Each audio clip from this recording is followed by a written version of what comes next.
ఎంత అదృష్టమయ్యా నీకు. దేవతల్లో కలిసిపోతారయ్యా మీ ఇల్లు, మీ వంశం 7 తరాలు కలిసిపోతుంది ఒక్కడు భగవద్గీత చెప్తే.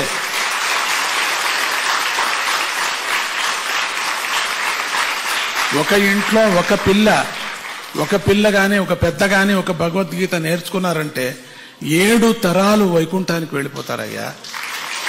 అట్లా ఉండే దీని ఫలితము. అంత ఈజీ ఈ పుస్తకంలో ఉండేటువంటిది. ఈ భగవద్గీతకు ఉండే మహిమ అపారమయ్యా. నేను చెప్పలేనయ్యా దీని సంగతి. ఇప్పటికైనా తెలుసుకో, విను, కష్టపడి నువ్వు కూడా చదువు, రీడింగ్ లిస్ట్లో చేరుకో. తప్పో రైటో చదువు, వచ్చేస్తుంది, వస్తుందయ్యా. పరమాత్ముడు చెప్పిన వాక్యమయ్యా. మనుషులు చెప్పింటే రాదు, పరమాత్ముడే చెప్పింది కాబట్టి వచ్చేస్తుంది. చాలా మందికి వచ్చింది అట్లా.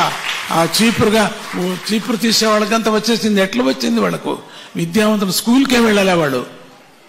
శ్రద్ధ. నేను నేర్చుకోవాలా, నేను స్వామీజీ దగ్గర వెళ్ళాలా, స్వామీజీతో నేను మెడలు వేయించుకోవాలి నా మెడకు అనే ఒక హఠంగా నేర్చుకున్నారు పిల్లలు. 6 మాటలు 7 మాటలు 8 మాటలు కూడా అటెండ్ అయ్యారు పిల్లలు. గోల్డ్ మెడల్ కావాలి. నేను చెప్పాను, ప్రథమ సర్టిఫికేట్ వచ్చింది కదా, ఫస్ట్ క్లాస్ వచ్చింది కదా, చాలు అంటే లేదు, నేను తీసుకోవాలా. ఎంత హఠంగా తీసుకున్నారంటే ఆ మెమోరీ పవర్తో క్లాసులో అంతా ఫస్ట్ వచ్చేసారు పిల్లలు. పెరుగుతుంది మెమోరీ పవర్. మంచి విద్యావంతులు అవుతారు. ప్రపంచంలో సమాజంలో మంచి విద్యావంతులు అవుతారు. ఇక్కడ కూర్చున్నటువంటి పిల్లలు ఎవరెవరు ఐఏఎస్ అవుతారో, ఎవరెవరు ఐపీ అవుతారో, ఎవరెవరు పెద్ద పెద్ద కలెక్టర్స్ అవుతారో, ఇక్కడ పెద్ద పెద్ద టీచర్స్ అవుతారో, ఎవరెవరు ఇక్కడ కూర్చున్న ప్రొఫెసర్స్ అవుతారో, పెద్ద పెద్ద వ్యాపారస్తులు అవుతారో, పెద్ద పెద్ద రైటర్స్ అవుతారో తెలియదు. పెద్ద పెద్ద పుస్తకాలు రాసేవాళ్ళు అవుతారు ఇక్కడ కూర్చున్నటువంటి మహాత్ములు. మీరంతా కూడా ఉన్నారు మీరు దాంట్లో. అప్పుడు నన్ను అనుకోండి, ఆ సమయంలో స్వామీజీ చెప్పారు ఆ రోజు, నేను అయ్యాను ఈ రోజు అనుకోండి.